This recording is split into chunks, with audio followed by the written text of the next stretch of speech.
System riding to the core. Yeah. Reppin' inner city left. This is the Inner City Left broadcast. I am Amin TMK. Today is Wednesday, November 6th. I am here with Mystic Mo, predictor of elections and all things. I'm so lucky. How did I get so lucky that I knew exactly how it was going to go down? So let's talk about it. I'm going to just give people this information that they probably already have, but let's give them some updated information. Right now, it looks Donald Trump has won the presidency of the United States of America. Right now, total vote 72,267,295 electoral votes for Donald Trump. Officially, Michigan has been called for Trump. We're still waiting on Arizona and Nevada, which are both trending towards Trump. Yes, correct. I want to talk to you a little bit also about not only did Donnie J get the dub, it looks like the United States Senate is going to go back Republican. The U.S. House, although not called quite yet, is trending Republican. GOP got a big dub. Also, one more thing that we can talk about is the ballot measures for abortion rights. Interesting enough, a couple of them passed. Arizona, Colorado, Maryland, Missouri, Montana, Nevada, New York, all solidifying abortion rights. In Florida and South Dakota, that didn't pass. And unfortunately, Nebraska, there was an anti-abortion measure that passed. A lot to dissect, a lot to think about. Kamala obviously giving her, what do you call it? When you say not condolences, concessions. Kind of concession. We'll see. Takeaways, feelings from this election. Did it go exactly the way that you thought? What are your thoughts? What are your takeaways? She did marginally better than I thought she would. But, I mean, this was an electoral trouncing. The fact of the matter is Donald Trump won almost everywhere. Like, don't look at the electoral, right? Don't look at even though the electoral college is really bad, look at a map of the United States of America. And I want you to sit with this, right? Like, look, I get it. There are liberals that watch this show, and I'm so sorry for you guys. I'm not trying to do a victory lap or nothing. I am not a liberal. I'm a leftist, and that means that I am forced to look at America the way that it is. I have lived all over this country. You know what I'm saying? I live in Washington, D.C. right now. I'm in the belly of the beast of this. We hear things that y'all don't hear. We spend hours dissecting these things. You know what I'm saying? I mean, I would love to come on here and joke like, oh, I'm just lucky. I just guessed. No, I grew up in the Midwest. I know what goes and what don't go. I spent my adulthood in the South. I know what goes and what don't goes. I could have told you off the rip, her strategy for the South was going to be a losing strategy. I could have told you her lip service commitment to identity was not going to work. Because the thing is, you have to when you're not really of these identities, and I'm so sorry, I'm not going to waste this whole broadcast trying to explain to those of y'all that don't get it why Kamala Harris does not, regardless as to whether or not you see her as black, she does not. When she was first elected, she was elected as an Indian American, right? Like India American, like the first Indian American Senate. That's who she was, right? It's inconvenient that dickheads like the POTUS-elect say it, right? Because of course he's saying it to weaponize it, but it doesn't change the reality. You know, this was a conversation I was having with Sally Hays Capitalism a couple of months ago. It's like there are huge percentages of the black population. How about this? There's a significant percentage of the black population that does not hold Kamala as one of us because she doesn't hold us as one of her own. Right? Not even to the extent that someone like an Obama did, who also was not really one of us. You know what I'm saying? And when I say one of us, I'm so sorry. Black culture is its own thing. People say, oh, I'm black. Like, oh, I'm from Africa. Like, You don't do this with Europe, right? You don't say, oh, I'm European, so that means all of these things go. You understand that Finlandish culture is different from Italian culture, and you just can't slide someone from Finland into Italy and be like, oh, we're all Europeans, right? Black culture is a distinct culture that has its own rules, it has its own subsets, it has its own prejudices, it has its own beliefs, it has its own values. She ran into that specifically in places like Georgia, where you thought you could third wave feminist be like, oh, we're all women and this is what's going to bring us together without understanding what Black Baptist women are like in the South, right? Let's You, talk a you little bit took about this, yeah, yeah. yeah. Let's talk a little bit about that because we have the several states here that did not vote for Kamala: Missouri, Montana. It looks like Nevada, Arizona, all passed abortion rights. Which we know is a more women focused. So it kind of goes against a little bit like the Kamala Harris campaign of. You hear a lot of this. You're going to be hearing a lot of this now. Oh, she's a woman. She's a woman of color. But it looks as She told if, me she wanted to be the president of all America when it came to Black people, right? Until like 3 weeks before the thing. And it's like, oh my God, here's my plan for Black people. And it was completely, incredibly condescending to the point whereas it offended more people. Um, but yeah, go on, and please. yeah, no, I mean, I'm just saying that what I'm getting from this, and I think that's what a lot of people are trying to discuss with Kamala is there was nothing to really latch onto except identity. To be running for president and not have policies out for over a month, people did, and we hear But about it all did this have too that from donate button, didn't it? yeah, and it had the about button where you called her Mamala. That's silly. Like, I mean, people are adults. Like, I guess some people are vapid enough to just go, look, and I hate to always say this, but I do want to say we are not Donald Trump fans. And I'm not, like you said, I'm not gloating. This is not a victory lap. This is another 4 years Nobody won. of, yeah, Nobody won last night. exactly. Not even America. Exactly. And it just, liberals now in the Democratic Party are sort of doing what they can to pick up the pieces. There's always this like sadness because now it's difficult for them to be like, oh well, we almost won, or oh it was Russia, or oh it was irregularities because not Or only even did the Donald third party, right? Because you lost by a margin that's right, greater than all of the third party candidates combined. You lost by more than 5 million votes. yeah, And the and Democrats look, have to sit with that. They have to understand what went wrong here. And I have several theories. yeah, I think too we talked about this a little bit earlier today, but I do think this was a bit of a loss for third parties. There was less than 2% all third parties together, and I think we're looking at just sort of a political reality for anybody who is interested in like involving themselves with electoral politics, who wants to move outside of the Democrat and Republican Party. Like it's just really difficult, and we have an incredible uphill battle in front of us.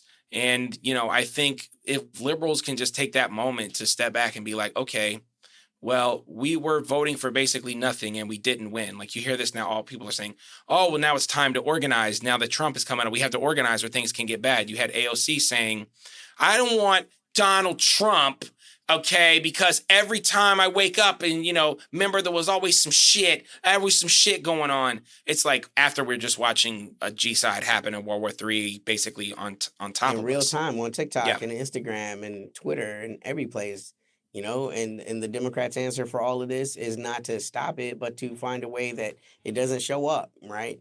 We'll break down TikTok, right? This happened under a Democratic establishment, right?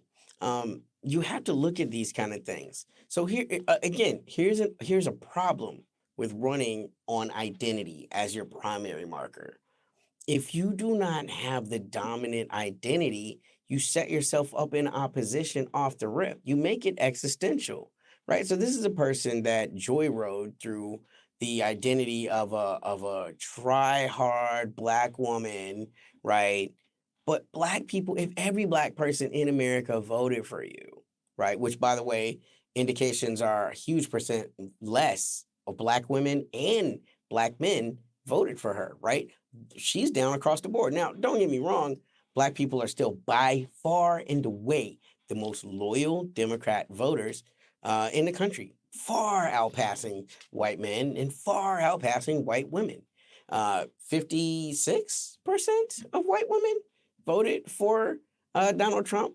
So once again, right, those are the ways where even their understanding and their predictive models about what they're going to gain by utilizing identity as the primary marker for a presidential campaign were off, right? There were warning signs all along. You're spending all this time being coached up by Hillary Clinton. You know, we all making jokes about it, but like, what can you learn from Hillary Clinton about trying to run, especially To against lose, Donald how to Trump, a person lose. Don't do you that.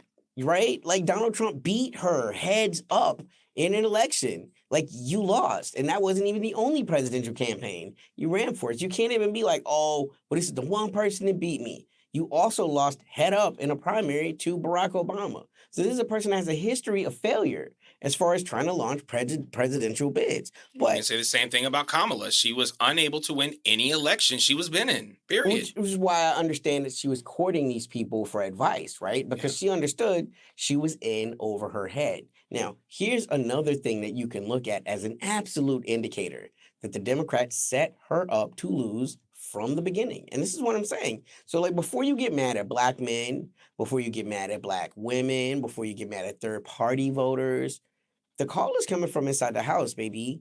The call is coming from inside the house. If the Democrats were serious about launching Kamala Harris as a real presidential candidate, Joe Biden would have what do you call it when he would have abdicated. He would have abdicated the presidency. What do you mean to tell me that as a voter, right? Joe Biden is not mentally fit enough to run for president and deal with the rigors of a campaign, but he is, in fact, mentally competent enough to continue to be the president? No. If you're stepping off on one, you have to step off on both. And that would have allowed so many things to happen. It would have allowed Kamala to already begin to establish who her core cabinet would have been. It would have given her real time experience as the president. She could have sold it to the American public like, I'm already the woman in there. I'm the right woman for the job. Look at this. I'm already running the country. Company, look at that. Right? Freudian. The Democrats didn't do that. Joe Biden didn't do that. And you have to ask yourself why that is. We know And why. again, Let's as a acknowledge that we know DC why. fan, I'm sorry, not a fan, as a DC citizen, the story all throughout the city is Joe Biden hates Kamala Harris. He resents the fact that he was forced to step down. This is a person that all throughout the campaign... He never wanted her in the beginning. Never wanted her. He was forced to have her. Then he was forced to step aside for her, right? All of these people think that politics exists in this pure place where it's just the love of the country and wanting to get things done.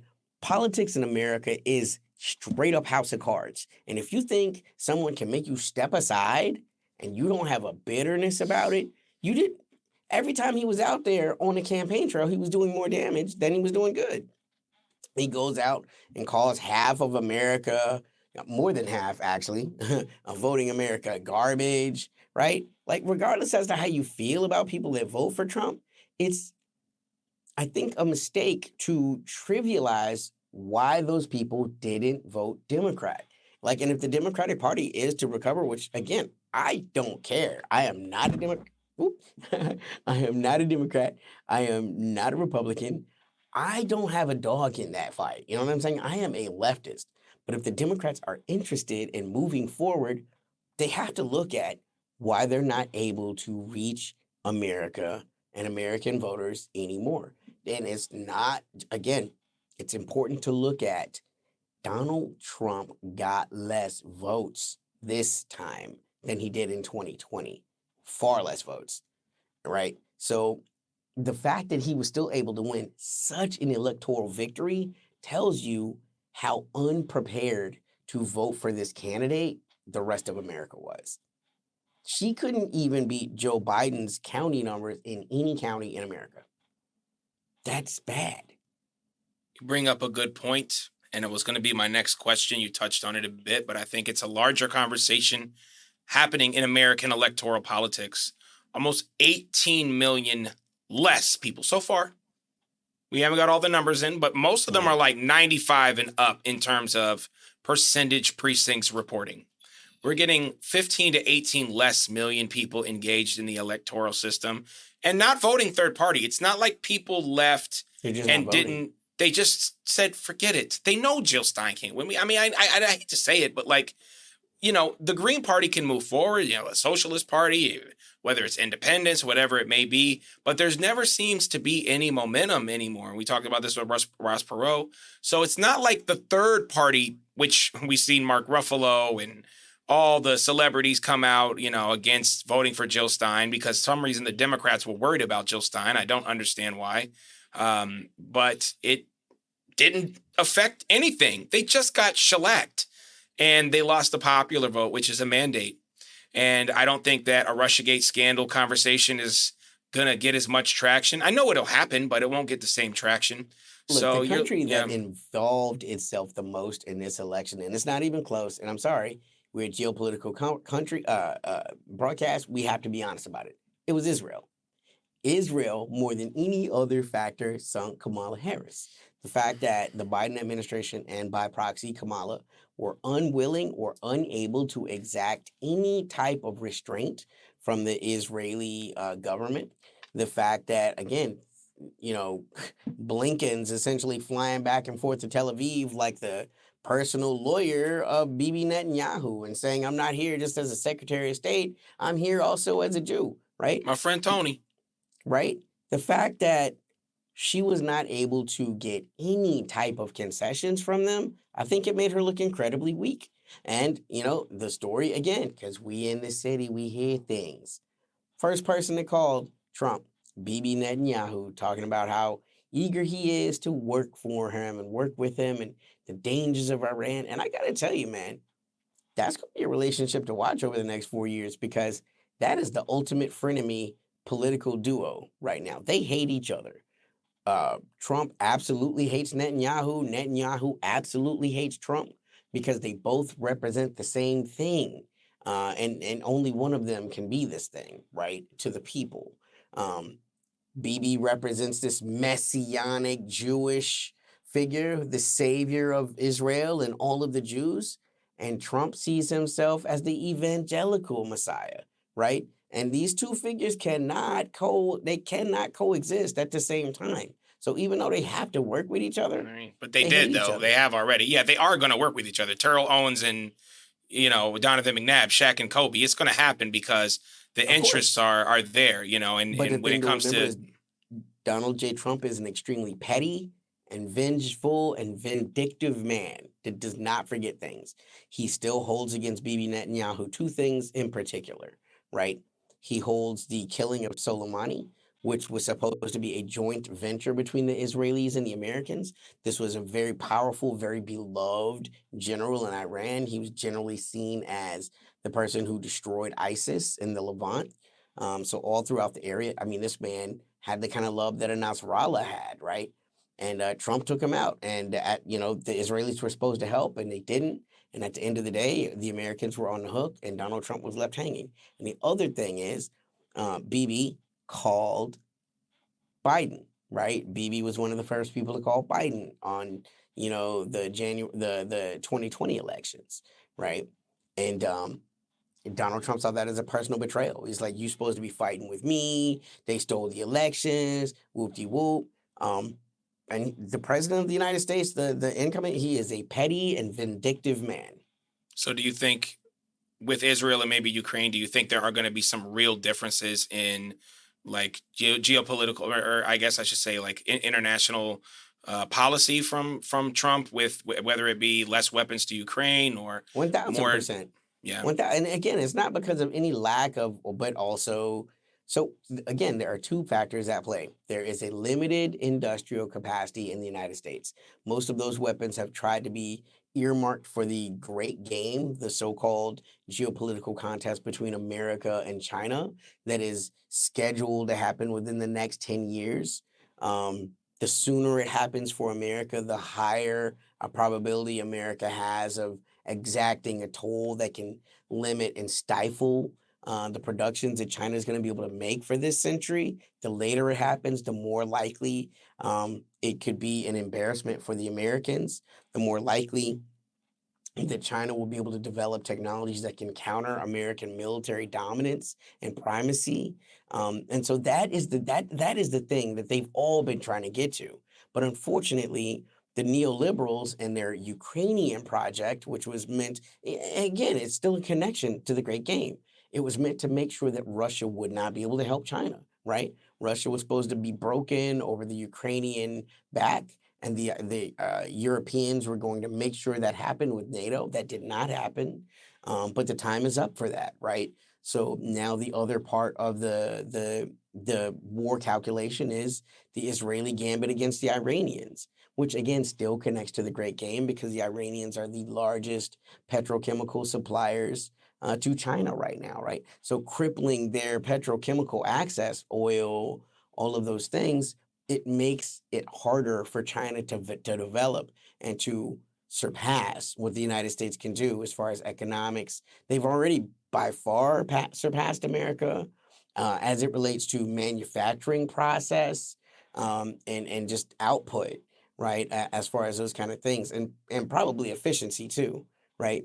But that doesn't mean that you could have a quantitative edge in a military conflict, right? But unfortunately, the United States is not able to get that head of steam that it wants to go because it continues to be sucked into these other areas, even if they're tangentially connected to your main goal, right? Think about them as side quests. You're not making no progress on the main quest, but meanwhile, your villain, your victim, your adversary is getting stronger and stronger.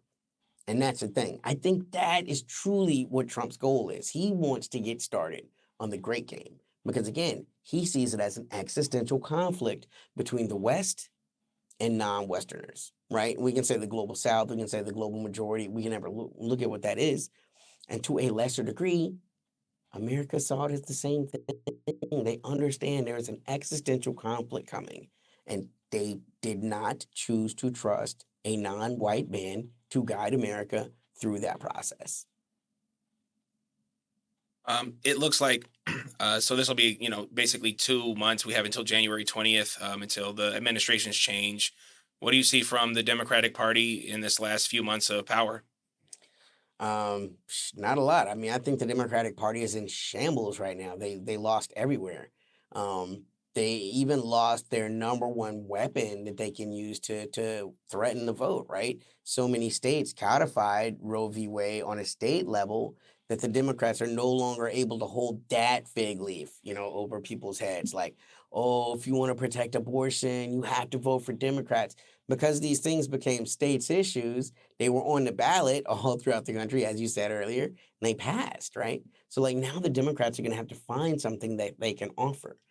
Abortion was always a simple thing because it didn't really offend any of the corporate masters. You can't promise to go up to $15 an hour, even though, again, as we've stated on this broadcast several times, that's even not enough to live in America, right, as a minimum wage. But even if you were to say that, you're alienating your corporate base, which is your big money donors. That's the most important thing to the Democrats. The fact is, after Citizens United, the Democrats have lost whatever soul they did have before then, and they've rejected all of the premises that they kept before. Oh, we're the party of education. Oh, we're the party of labor. We're the party of women's rights, right? All of that has gone out of the wayside just to be able to make look, whatever else you say about Kamala Harris's campaign, they fundraised over $1 billion in a quarter. That's pretty okay, right? There's a lot of people that made out of this campaign just fine. And don't worry about Kamala. She is going to land on her feet. That's something you can guarantee. She will have a job at one of these think tanks. She'll be able to I don't know if she'll be able to hit the speaking circuit because she's not a strong speaker. You know what I'm saying? But, There's gonna be When a has that stopped other university people?